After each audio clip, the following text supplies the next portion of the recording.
proud to introduce to you today Dr. Karen Chan. Karen is graduated with her undergraduate from the University of Hong Kong in environmental studies. After that, she went to the University of Washington, where she completed her master's and PhD. She's very renowned in the field of oceanography. She has over 10 publications in professional journals. We're very honored to have you, Karen. And I first met Karen when her and I traveled to China with 10 other ocean scientists several years ago. So thank you, Karen, for coming to visit my school now. Thank you, Karen. Thank you, everyone. It's a pleasure to be here today.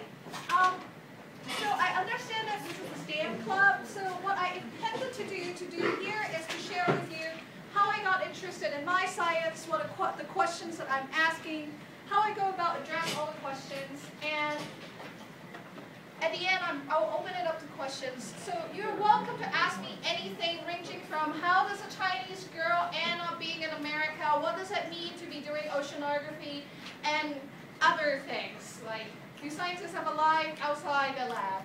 And the answer is definitely yes. So the title of the talk for today is Growing Up in Shallow Waters, Effects of Ocean Acidification on Early Life History of Marine Invertebrates. So currently I'm a postdoctoral scholar at the Woods Hole Oceanographic Institute on Cape Cod. How many of you have been there? Okay, some of you. So there is a facility where we study the effects of ocean acidification, and I'll explain to you what it is. But before I go any further, I just want to orient you. This is the star of the show today. Any guesses on what this is? Something? Perfect. What was it? Any guesses? An amoeba? Phytoplankton? Something plankton? In the back? Brilliant. Plankton is a close guess. This is what we would call a zooplankton. It's actually a baby of a sand dollar.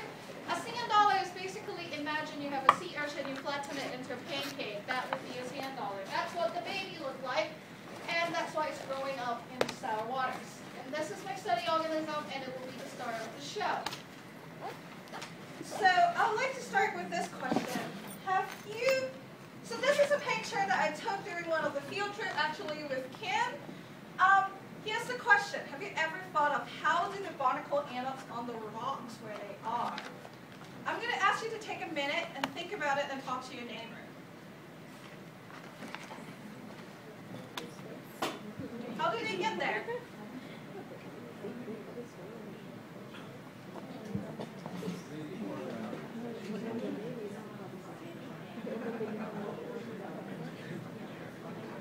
How do you think we're doing?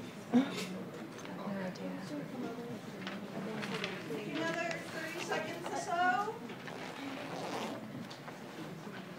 What's her name?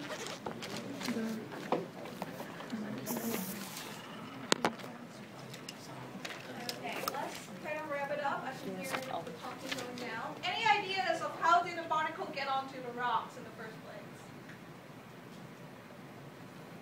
So you know what a barnacle is. As an adult, I cannot really do to the back. Didn't it float around the ocean and the texture of substrate and just stay there? Okay, somehow they flow around in the ocean like this. No. Some like infant forms, like maybe larva. Keep going. Any other guesses? I thought it was because of the ocean current.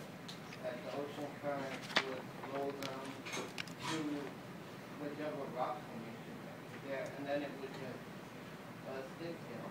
And I know that the barnacles have like one of the hardest screws or whatever that really thick, and you really can't take it off of the rock formation once it gets stuck. Brilliant. So they somehow float in the ocean and then get stuck at the end. Any other guesses? Any other ideas?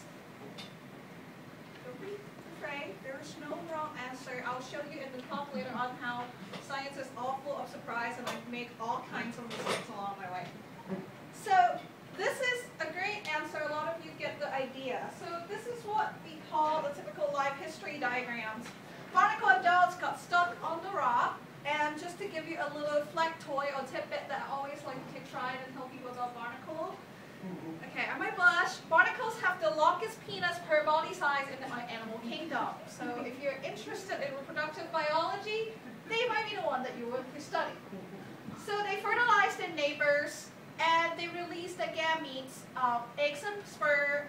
They got fertilized internally, and they released these things called nucleus, and eventually it has a cyprid, and the cyprid has 2 legs, and it will get all these stages in the plankton. They got transported by the current, like you have suggested, both of you are perfectly correct, and eventually they kind of touch down, rejoin the benthos, and become a part of the adult population. And that's the reason why I'm so interested in the larval stage, because if you imagine a lot of marine organisms, think of your rockfish, think of your barnacles, think of your limpet, they're not very mobile as adults. They rely on this planktonic larval stage to be transported from one location to another. So if we want to figure out how the barnacles show up on a piece of rock, we need to understand what happened in this early larval stage. Another thing that interests me in studying planktonic larvae is I personally think that they're beautiful and they're totally different from the adult. So here is another activity that I'm going to ask you to do. Once again, you can do it with your neighbor. On the top row, there are 4 pictures. They are larvae, that is the babies, of some kind of marine invertebrates. On the bottoms are the adults. So take a couple minutes and try to connect them, which is a little matching exercise. So who would they be when they grow up?